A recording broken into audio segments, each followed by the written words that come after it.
Hey everyone, welcome back to my new horror story time and I am glad कि तुम सबको मेरे horror किस्से बहुत पसंद आ रहे हैं। एक छोटी सी रिक्वेस्ट है यार, मेरे 20 के सब्सक्राइबर्स करा दो। 20 के सब्सक्राइबर्स करा दोगे ना तो मैं बाहर इज्जत से बोल पाऊंगा यार, मैं भी यूट्यूबर हूँ, स्टोरीज वगैरह सुनाता हूँ। अभी 12-13 हज़ार है तो थोड़ा सा ना ऐसा लगता है बोलूँ या ना बोलूँ, तो प्लीज़ यार सब्सक्राइब कर देना, ठीक है। एंड आज का जो हॉरर किस्सा है वो बहुत इंटरेस्टिंग है। एक हॉन्टेड चॉल का है। मुंबई में एक हॉन्टेड चॉल है, बस्ती टाइप में होती है चॉल, जिनको नहीं पता वहाँ का किस्सा है ये, और हमारे साथ नीरज ने शेयर करा है। आगे बढ़ने से पहले मैं सबको ये कहना चाहूँगा, अगर तुम लोगों के पास भी कोई भी ऐसा हॉन्टेड किस्सा है रियल जो तुम्हें लगता है सबके साथ शेयर होना चाहिए, ये रहा मेरा इंस्टाग्राम हैंडल, यहाँ मुझे फॉलो करो, अपनी अपनी स्टोरीज मेरे साथ शेयर करो, मैं रीड करूँगा और यहाँ सबके साथ शेयर करूँगा। तो विदाउट टाइम वेस्ट करें हम आज का अपना हॉरर किस्सा शुरू करते हैं। तो आज का हॉरर किस्सा हमारे साथ नीरज ने शेयर करा है। नीरज मुंबई में चौल में अपनी फैमिली के साथ रहता है एंड करंटली वो दिल्ली में रह रहा है। दिल्ली में रहने का उसका रीज़न ये है, वो होटल मैनेजमेंट का कोर्स कर रहा है। तो जिस कॉलेज से वो कर रहा है वो दिल्ली में है, तो अभी दिल्ली में रह रहा है, ठीक है। तो दिल्ली में जब वो कॉलेज के दौरान उसका एक दोस्त बनता है संदीप। संदीप दिल्ली का ही रहने वाला है, वो भी होटल मैनेजमेंट का कोर्स कर रहा है, दोनों एक ही क्लास में है।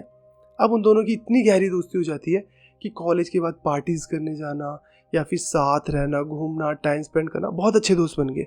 यहाँ तक कि हम कॉलेज के बाद करेंगे क्या क्या हमारे प्लान्स हैं, ये सारी चीज़ें भी आपस में डिस्कस करते रहते थे। अब टाइम बीतते बीतते इनका टाइम आ गया जब इनका कॉलेज ओवर हो गया। अब फाइनली नीरज डिसाइड करता है यार कि यार मुझे मुंबई जाना है, मेरे पास इतने पैसे नहीं है कि मैं इधर उधर ऐश करने जाऊँ, क्योंकि मेरी फैमिली वहाँ चौल में रहती है, तो मुझे उन्हें सपोर्ट करना है। वो फाइनेंशियली इतने स्ट्रांग नहीं है, तो मैं नियर बाय मुंबई में कोई होटल देखूंगा अच्छा, वहाँ से पैसे कमाकर अपनी फैमिली को फ्लैट में लेके जाऊँगा। तो नीरज का सॉर्टेड था, तो संदीप का भी सॉर्टेड था कि कुछ टाइम मुझे इंडिया में 1 साल तक जैसे कि एक्सपीरियंस के लिए जॉब करनी है, उसके बाद मैं आउट ऑफ कंट्री चला जाऊँगा किसी और कंट्री में। तो नीरज डिसाइड करता है कि मैं जा रहा हूँ अपने मुंबई, वहाँ होटल कोई भी सिलेक्ट कर लूँगा एक, जहाँ मुझे जॉब मिल जाएगी। तो संदीप सोचता है क्यों ना यार मैं भी जब तक इंडिया में हूँ एक्सपीरियंस के लिए नीरज के साथ मुंबई में उसी होटल में रहता हूँ, साथ घूमेंगे फिरेंगे ऐश करेंगे ना, जितना भी टाइम मैं यहाँ पर हूँ। तो वो दोनों डिसाइड करते हैं हम मुंबई के एक बेस्ट होटल में अप्लाई करते हैं। वो दोनों अप्लाई करते हैं, दोनों का रिज्यूमे सिलेक्ट हो जाता है और दोनों को वहाँ जॉब मिल जाता है। अब संदीप को ये था कि मुझे कुछ टाइम चाहिए, क्योंकि मुंबई एक काफ़ी एडवांस सिटी है, वहाँ पर रेंट पे बहुत महंगा मिलता है, एक एक रूम, छोटा छोटा रूम मिलता है बट बहुत कॉस्टली होता है। तो उसको थोड़ा टाइम चाहिए था कि वो अपने लिए एक एरिया देख सके, एक अच्छी लोकेलिटी में एक अच्छी जगह देख सके जहाँ से वो अपने होटल जाएगा आएगा। तो ना नीरज उसको कहता है एक काम कर, तो ढूंढ, जब तक तो ढूंढ रहा है तो मेरे साथ मेरे घर पे रह। मैं भले ही जहाँ रहता हूँ वहाँ पर थोड़ा कंजेस्टेड है, थोड़ा सा भीड़ भाड़ है, बट फैमिली मेरी बहुत ओपन माइंडेड है, अच्छी है, तुझे मज़ा आएगा। तो संदीप कहता है यार अच्छा आइडिया है, मैं ढूंढ भी लूँगा और रहने के लिए तब तक तेरे साथ रह लूँगा। तो दोनों नीरज के घर पे पहुँच जाते हैं। अब नीरज के घर पे अपना सामान वगैरह सेटल कर लेता है संदीप। अब जो नीरज का घर था वो ना 2 फ्लोर का था, एक ग्राउंड फ्लोर एक फर्स्ट फ्लोर। फर्स्ट फ्लोर पर सिर्फ एक रूम था जिसमें नीरज रहता था, और ग्राउंड फ्लोर पे उसके मम्मी पापा रहते थे। अब संदीप भी अपना सामान रख देता है फर्स्ट फ्लोर पर। अब ना संदीप का घर ऐसे था, इसके ना ठीक सामने यहाँ पर एक बिल्डिंग थी, बिल्डिंग नहीं कहूँगा, एक 3 फ्लोर का घर था, कोई बहुत पुराना घर था। तो वो उसके ना घर के ठीक यहाँ साइड में था, उसके ना रूम से बाहर निकलते ही दिखता था वो। तो चलो ठीक है, वहाँ सारा सामान नीरज के घर पे उन्होंने रख लिया, संदीप ने भी। नेक्स्ट जैसे इन्होंने ऑफिस जाना शुरू कर दिया, ज्वाइनिंग वगैरह होगी, एकदम से एडजस्ट वगैरह भी हुई, 1-2 दिन बीत गए। अब ना 2-3 दिन बाद क्या होता है, इनका प्रोसेस तो चल ही रहा है घर ढूंढने का। नीरज और संदीप ना खाना खाकर छत पर आते हैं अपने रूम पर, ठीक है। वहाँ से ना संदीप थोड़ा वॉक कर रहा होता है। संदीप को ना जो सामने वाली बिल्डिंग थी ना, उस पर ना एक शेडो दिखती है, मतलब थोड़ा बड़ा शेडो होता है वो। अब ना संदीप इधर उधर देखने लगता है कि कहीं पर तो एक लड़की है जिसके पीछे बहुत बड़ी लाइट है, जिससे वो शेडो थोड़ा बड़ा बन रहा है, और वो शेडो से पता लगा कि वो एक लड़की का शेडो है। तो संदीप इधर उधर देख रहा होता है, इतने में नीरज से कुछ बातचीत चल जाती है। वो देखता है उधर, वहाँ कोई शेडो नहीं है, और वो बात करते हैं और सोने चले जाते हैं रूम में और सो जाते हैं। नेक्स्ट डे भी ऑफिस जाते हैं, घर ढूंढते हैं, सारा प्रोसेस चलता है। रात को खाना खाकर जैसे ही ऊपर आते हैं, संदीप को फिर से उस बिल्डिंग पर एक शेडो दिखती है। अब वो देखता है शेडो को, इधर उधर ढूंढता है कि वो लड़की कहाँ पर खड़ी है, इतनी बड़ी शेडो बन रही है, कहाँ पर है, पर नहीं मिलता उसे। नीरज से अपनी नॉर्मल बातचीत करता है, सोने चला जाता है। उसकी नींद खुलती है 4-5 बजे के करीब संदीप की। वो बाहर आता है क्योंकि अलग जगह पे नींद नहीं आ रही होती, वो बाहर देखता है, उसको फिर से वो शैडो दिखता है, बट वो इतना नहीं सोचता, आता है और सो जाता है। अब नेक्स्ट डे जैसे ही वो दोनों ऊपर आते हैं, अपना सारा ऑफिस जाने के बाद, घर ढूंढने के बाद ऊपर बातचीत कर रहे होते हैं, एक मंजा होता है, मंजे पे बैठते हैं दोनों और ना भूतिया बातें करने लग जाते हैं, घोष वगैरह की स्टोरीज के बारे में। इतने में ना नीरज कहता है, मैं तुझे स्टोरी बताता हूँ, हमारे घर के बगल में तेरे को वो घर दिख रहा है। अब नीरज का घर ये था, वो सामने बिल्डिंग ये थी, इधर पर एक घर था। तो नीरज उसे कहता है, ये घर जो दिख रहा है ना तुझे, अब बीच में ना काफ़ी सारी गलियाँ थी, जुड़े जुड़े घर थे, तो वहाँ तक पहुँचने के लिए थोड़ी सी 3-4 गलियाँ पार थी, पर एक फ्लोर का घर था वो भी, तो दिख रहा था इनके दूसरे फ्लोर से। तो नीरज कहता है, वो घर दिख रहा है, उस घर की एक हॉरर स्टोरी है, मैं तुझे बताता हूँ। और ये कब हुआ है, जब मैं दिल्ली आया था ना होटल में, जब मैंने एडमिशन लिया था, तो जैसे ही मेरे 12th का एंड चल रहा था ना, थी उस टाइम की स्टोरी है ये। तो संदीप कहता है, बता क्या हुआ था। अब नीरज बताता है, जब मैं +2 में था और एंड टाइम आ चुका था कि +2 ओवर होने वाली थी, उन दिनों मैं ना एक दिन स्कूल से आ रहा था और बड़ा एक्साइटेड था आने के लिए, क्योंकि मुझे शाम को अपने भाई की दोस्त की बर्थडे पार्टी में जाना था सबको। तो हम सब घर आए, सारे तैयार हुए और बर्थडे पार्टी में चले गए। हमने वहाँ दबा कर खाना खाया और हम ना घर आ रहे थे वापस सारे पैदल, और 9 बज चुके थे। तो एक फैमिली और थी जो हमारे बगल में रहती थी, तो वो भी हमारे साथ पैदल वॉक करते हुए आ रहे थे सब। तो इतने में जो वो घर मैंने तुम्हें भी दिखाया ना, उसमें पापा का दोस्त रहता है नीरज के। तो नीरज कहता है, पापा को ना कॉल आती है दोस्त की, तो वो ना एकदम डरे हुए हैं। वो कहते हैं, यार अनीता को कुछ हो गया। अनीता उनकी वाइफ, नीरज के पापा के दोस्त की वाइफ। तो वो कॉल पे अंकल कहता है कि यार अनीता को कुछ हो गया, मेरी वाइफ को, और वो ना बहुत वियर्ड बिहेव कर रही है, अजीब आवाज़ में बात कर रही है, गालियाँ दे रही है, और ना बहुत डर लग रहा है, मुझे कुछ समझ नहीं आ रहा, प्लीज़ भाई घर पर आजा, देख हुआ क्या। तो नीरज के पापा वहाँ से कहते हैं, मैं वहाँ जा रहा हूँ, तुम लोग घर को निकलो। तो वो इधर को घर को आ जाते हैं सारे के सारे। अब जैसे नीरज के पापा वहाँ पहुँचते हैं उनके घर पर, अब उस घर में 2 बच्चे थे, एक लड़का एक लड़की, और एक हस्बैंड वाइफ, और एक उनका मामा रहता था वहाँ पर। तो अब नीरज के पापा को उन्होंने बताया कि 5 बज रहे थे, उस टाइम घर पे सिर्फ दोनों बच्चे थे घर पर, वो ट्यूशन पढ़कर आए थे, सोफे पे बैठ के टीवी देख रहे थे, और उनकी मम्मी घर के सारे काम कर अब नहाने जा रही थी। अब नहाने के लिए उन्होंने क्या करा था, वैसे उनका 1 फ्लोर का ही घर था, बट उन्होंने ना एक छोटा सा रूम बनाया हुआ था ऊपर, और एक बाथरूम और एक पूजा रूम, ठीक है, ऊपर बनाया हुआ था। तो ना उसकी मम्मी ना नहाने जा रहे थे, तो जैसे ही ऊपर जाने लगे, इतने में लाइट चली गई। तो जैसी लाइट गई तो उसकी मम्मी नीचे उतरे पौड़ियों से, उन्होंने एक कैंडल ली, कैंडल और लेकर ऊपर चले गए कि बाथरूम में रखकर नहा लेंगे।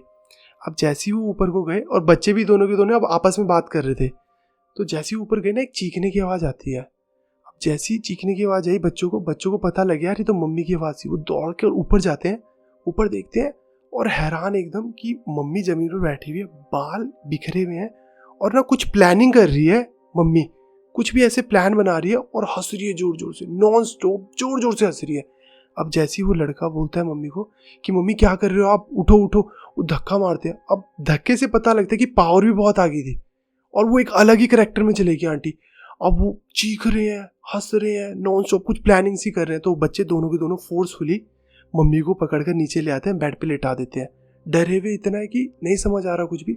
सडनली आंटी उनको बोलती है, तुम ना मेरा राजा बेटा है, तुम मेरी रानी बेटी है, मुझे ऊपर जाने दे, वो मेरा इंतज़ार कर रहा है। बच्चा हैरान हो जाता है कि ऊपर कोई इंतज़ार कर रहा है। वो दौड़कर ऊपर जाता है, देखता है ऊपर कुछ भी नहीं है, नीचे आता है, बोलता मम्मी ऊपर कुछ भी नहीं है। वो डरे हुए दोनों के दोनों। और सडनली क्या होता है, मामा उसके घर पर आ जाते हैं, क्योंकि मामा और जो हस्बैंड थे वो दोनों के दोनों शॉप पर थे। तो सडनली उसके मामा घर पर आ जाते हैं। वो देखते हैं कि मतलब बहन को क्या हो गया, और वो जैसी मामा को देखती है वो आंटी, वो एकदम गालियाँ देना शुरू कर देती है, ये कौन है, कुत्ते का बच्चा, ऐसा मतलब उल्टा सूअर कुत्ता कुछ कुछ कहना शुरू कर देती है मामा को। वो डर गया, मतलब ये मुझे ऐसा क्यों बोल रही है, और ये ऐसे क्यों बेड पे पड़ी है, इतनी जोर लगा रही है, गालियाँ दे रही है, क्या हो गया। तो ना इतने में वो बच्चा बताता है कि मम्मी ऊपर गई थी, ऊपर चीख रही थी, ऐसा सब कुछ हो गया। फिर ना एकदम सडनली मामा कहता है कि यार अपने पापा को कॉल मिलाओ, क्योंकि उसका जो मामा था उसके फ़ोन की बैटरी डेड हो गई थी। तो बच्चा बोलता है ऊपर वाले रूम में ही मम्मी का फ़ोन पड़ा है। तो ना मामा दौड़ता हुआ ऊपर की तरफ जाता है, और उस मामा सोचता है कि ना एक धूप भी ले आऊँगा, भगवान मंदिर से धूप ले आऊँगा, कुछ हुआ होगा तो बहन के आके घुमा दूंगा। तो ऊपर जाता है, वो ना रूम में जाता है, और रूम से फ़ोन निकालता है, जेब में डालते हैं, और धूप लेते हैं। जैसी पौड़ियों से नीचे आने लगते हैं, कोई ना उनका गला दबाता है बहुत ज़ोर से, और उनको ना इस साइड पे कोई शैडो दिख रही है। और जैसे वो पीछे मुड़ते हैं, और उनको जिसने उनका गला दबाया उसका ना पूरा फेस भी दिख जाता है। अब वो फेस डिस्क्राइब नहीं करते हैं, वो मैं तुम्हें एंड में बताऊंगा। बट वो चीख रहे हैं, एकदम चीखने की आवाज़ आती है, बच्चे एकदम से दौड़ते हुए इधर आते हैं, और जैसे वो इधर आते हैं तो वो पौड़ियों से ना गिरे हुए नीचे मिलते हैं मामा। और मामा जोर जोर से चीखे, हरे ओम हरे ओम हरे ओम हरे ओम, हरे कृष्णा हरे कृष्णा। पसीना आ रहा है, आँख से आंसू आ रहे हैं, और हरे ओम करते हुए ना रूम की तरफ भागते हैं एकदम से। और ना उनके गले पे निशान पड़े हैं। बच्चे बोलते हैं कि क्या हुआ आपको? तो वो कुछ नहीं बोलते, बोलते हैं अपने पापा को कॉल करो और बुलाओ जल्दी। तो बच्चे पापा को कॉल करते हैं क्योंकि मम्मी की हालत ख़राब थी। तो पापा को जैसे ही बताते हैं, पापा आते हैं घर पर सब कुछ बंद करके, और जैसे ही उसके डैडी घर पर पहुँचते हैं, आंटी उनको भी कुत्ते का बच्चा सूअर कौन है तू, क्या समझता है अपने आप को, उल्टा सीधा बोलना शुरू कर देते हैं। और जैसे उनको बताते हैं कि ये सब कुछ हो गया, उसके पापा उसी टाइम तुरंत कॉल मिला देते हैं। टाइम हो चुका होता है, 9 बज चुके थे, 9:15। वो आस पड़ोस में जितने भी उनके मतलब जो नोन होते हैं, जो उनको लगता है कि उनके करीबी हैं, उनको कॉल करते हैं, बताते हैं यार कि अनीता की तबीयत ख़राब हो गया। उसी टाइम नीरज के पापा को भी कॉल आया होता है जब वो पार्टी से आ रहे होते हैं कि यार बहुत तबीयत ख़राब होगी, ऐसा ऐसा बिहेव कर रही है। वो सब नीरज के घर पर पहुंचते हैं और वो क्या करते हैं, सारे हालात देखकर हैरान कि, और उसकी मम्मी कॉन्टिन्यूस एक चीज़ बोल रही है, वो ऊपर मेरा वेट कर रहा है, मुझे जाने दो। ये सब क्या करते हैं, मंत्र पढ़ना शुरू कर देते हैं मन में, हरे राम हरे कृष्ण, सारे के सारे। समझ नहीं आ रहा होता किसी को कि हो क्या रहा है। इतने में आंटी वहाँ से बोल रही है कि तुम क्या सोच रहे हो, ये करने से तुम सब बच जाओगे, शुक्र मनाओ वो सिर्फ मुझे लेने आया है, तो तुम सब बचे हुए हो, मुझे ऊपर जाने दो आराम से, तुम्हें कोई तकलीफ नहीं पहुँचाएगा वो। सबके होश उड़ गए सुनकर कि ये क्या बोल रही है। इन्होंने ना एक पंडित को भी बुला लिया था, वो पंडित भी आता है घर पर। पंडित बैठता है उनके सामने और उनसे पूछता है कि भाई तू कौन है, क्यों आई है और क्या कर रही है। तो वो सिर्फ एक चीज़ बोलती है, ऊपर मेरा एक बंदा वेट कर रहा है, वो ज़्यादा इंतज़ार नहीं करेगा, मुझे जाने दो, तुम सबके लिए अच्छा होगा। अब पंडित बताता है कि भाई ऊपर एक बिल्ली है और एक बंदा है जिसका साया लगा है इस पर, और वो इसको बुला रहे हैं, वो इसको ले जाएंगे। अब पंडित क्या करता है, चावलों का झाड़ मारता है और कान पे उस लेडी के एक मंत्र बोलता है, और ना वो आंटी ऐसे बेहोश हो जाती है, मतलब चीखना चिल्लाना शुरू करती है और चीखते चीखते बेहोश।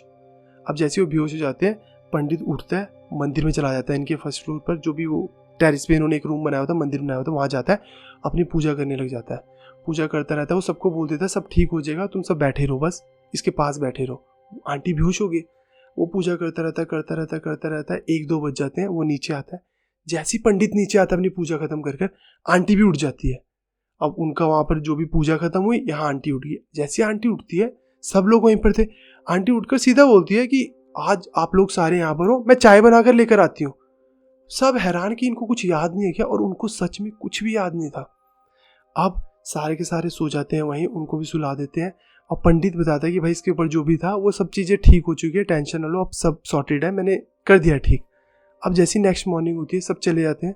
तो आंटी से जब पूछते हैं ना, आंटी बताती है कि जब मैं छत पर गई थी ना, तो ना वो जो सामने बिल्डिंग दिखती है ना, क्योंकि नीरज का घर ये था, उन अंकल का घर ये था, और बिल्डिंग यहाँ पर थी।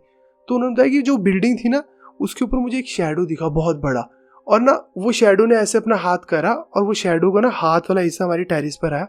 जैसे ही मैंने उस वाले हिस्से पे कदम रखा ना, उस परछाई पर, मैं एकदम से बेहोश हो गई। मुझे बस इतना याद है, आगे कुछ भी याद नहीं है। और फिर बस उन्होंने, नीरज ने बताया कि उस दिन के बाद उनकी फैमिली ठीक होगी, और जो वो साया की बात कर रहे थे, उस दिन बाद किसी को भी नहीं दिखा। और जो उसके मामा के साथ हुआ, उससे जब भी किसी ने भी पूछा कि वो आपके साथ क्या हुआ था, वो निशान किस चीज़ के थे, और आप मतलब वो थप्पड़ मार देंगे, डांट देंगे, पर उन्होंने कभी नहीं बताया। अब उस पीरियड के साथ, उस साये के साथ क्या बात हुई, उनकी क्या चीज़ हुई पता नहीं, क्योंकि उनके साथ भी गलत आगे कभी कुछ नहीं हुआ, पर उन्होंने वो चीज़ रिवील ही नहीं करी कि उस दिन उनके साथ ऊपर हुआ क्या था। तो सबने ये एज्यूम करा कि शायद उस पीरियड ने उनको कुछ ना कुछ तो कहा या करा कि जिससे उन्होंने आज तक अपना मुंह नहीं खोला। अब संदीप ने जैसी स्टोरी सुनी, संदीप की फट गई, बिल्कुल वो डर गया, क्योंकि उसके मन में सिर्फ एक चीज़ आई, यार उस बिल्डिंग पर एक साया, एक शैडो मुझे भी दिख रहा है, वो भी 2-3 दिन से। अब वो संदीप को बोलता है, अब वो नीरज को बोलता है, भाई मुझे भी वहाँ दिख रहा है। वो दोनों ना चुपचाप रूम में जाते हैं, और मतलब नीरज को पता होता है कि यार उस दिन के बाद किसी ने तो वो शैडो नहीं देखा, बट अगर ये बोल रहा है इसको दिखा है तो कुछ तो पंगा है। नेक्स्ट डे वो वहाँ से खाली कर देता है संदीप, क्योंकि वो बहुत डर गया होता है इसके बाद। अब ना नीरज उसको सिर्फ बोलता है कि भाई रूम वगैरह तूने ले लिया है, शिफ्ट कर लिया है, बट फिर भी एक बार किसी भी ब्राह्मण पंडित वगैरह को दिखा दियो कि वो चीज़ तेरे को भी दिखी और हमें किसी को भी नहीं दिखी, तो हो सकता है कि तेरे साथ कभी इन फ्यूचर कुछ गलत ना हो, क्योंकि उन्होंने उन अंकल की, उन फैमिली की सुनी हुई थी, देखी हुई थी। तो अब ऐसी संदीप पंडित के पास जाता है, जस्ट वो बोलता है पंडित उसे कि तेरे ना ग्रह बहुत कमज़ोर है, जिसकी वजह से ये चीज़ें तेरे को ना दिख जाएंगी या फिर तुझ पर अटैक करने की कोशिश करेगी, बट तेरे ऊपर ना भगवान का हाथ है, मतलब पूजा पाठ में तू अच्छा है, तो जिसकी वजह से तू सेफ रहता है। तो संदीप को उन्होंने ये बोला और उसके बाद ना उसके हाथ में एक लॉकेट दिया, कहते ये पहन के रख, ऐसा कुछ भी नहीं होगा कभी भी। तो उसके बाद संदीप के साथ ऐसा कभी भी कुछ भी नहीं हुआ। तो अब सारी बात ये थी, वो बिल्डिंग हॉरर थी या वो चौल जो था, वो बस्ती, वो हॉरर थी, क्या हॉरर था किसी को भी नहीं पता। बट उसकी फैमिली के बाद वो जो साय वाली बात हुई थी, आज तक वहाँ किसी ने भी कभी भी नहीं देखा था, किसी ने भी नहीं देखा, सिर्फ संदीप था जिसको दिखा, जिसने बोला कि मुझे ऐसा कुछ दिखा। तो ये किस्सा था यार, ये नीरज ने शेयर करा। एंड तुम सबका क्या ओपिनियन इस किस्से के बारे में, क्या लगता है तुम्हें कि क्या चीज़ें हो सकती है, क्या हुआ होगा? तो कमेंट सेक्शन में ज़रूर शेयर करना मेरे साथ, एंड अपने अपने ओपिनियन ज़रूर शेयर करना। अगर तुम लोगों की स्टोरीज भी हैं तो इंस्टाग्राम हैंडल ये रहा, या फॉलो करो, या अपनी अपनी स्टोरी भी शेयर करो, उन्हें भी मैं सबके साथ शेयर करूँगा। एंड इस हॉरर किस्से के लिए बस इतना है। एंड होप तुम सबको मज़ा आया होगा। मज़ा आया तो comment, like, share and subscribe जरूर करना। मिलते हैं नेक्स्ट हॉरर स्टोरी टाइम में, तब तक के लिए बाय, टेक केयर।